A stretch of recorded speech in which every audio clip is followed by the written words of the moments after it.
एक छोटे से शहर में लक्ष्मी नाम की एक सख्त स्वभाव वाली माँ रहती थी।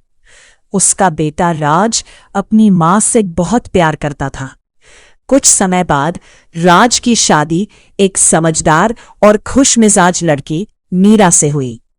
शादी के शुरुआती दिनों में सब ठीक था, लेकिन धीरे धीरे लक्ष्मी को लगने लगा कि मीरा उसके बेटे को उससे दूर कर रही है।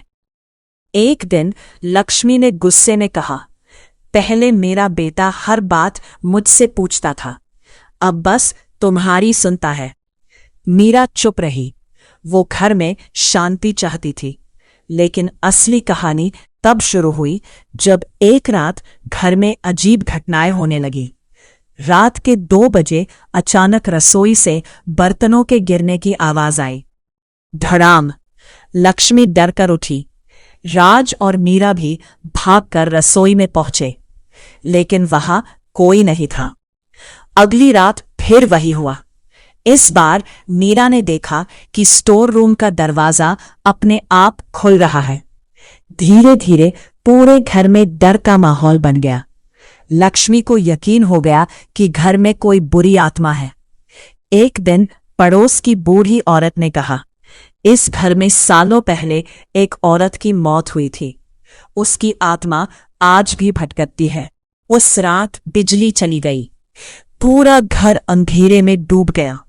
तभी ऊपर वाले कमरे से किसी के रोने की आवाज आई। मीरा हिम्मत करके ऊपर गई।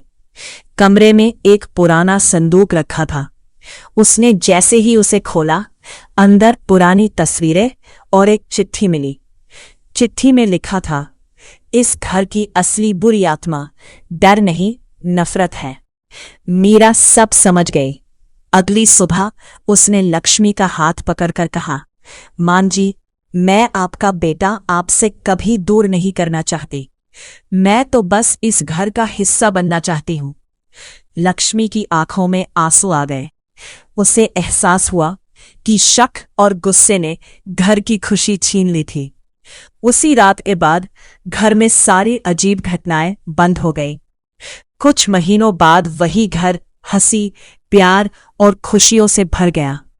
लक्ष्मी अब मीरा को बहू नहीं, बेटी कहकर बुलाती थी, और राज मुस्कुराकर सोचता था, जहां प्यार होता है वहां हर डर हार जाता है।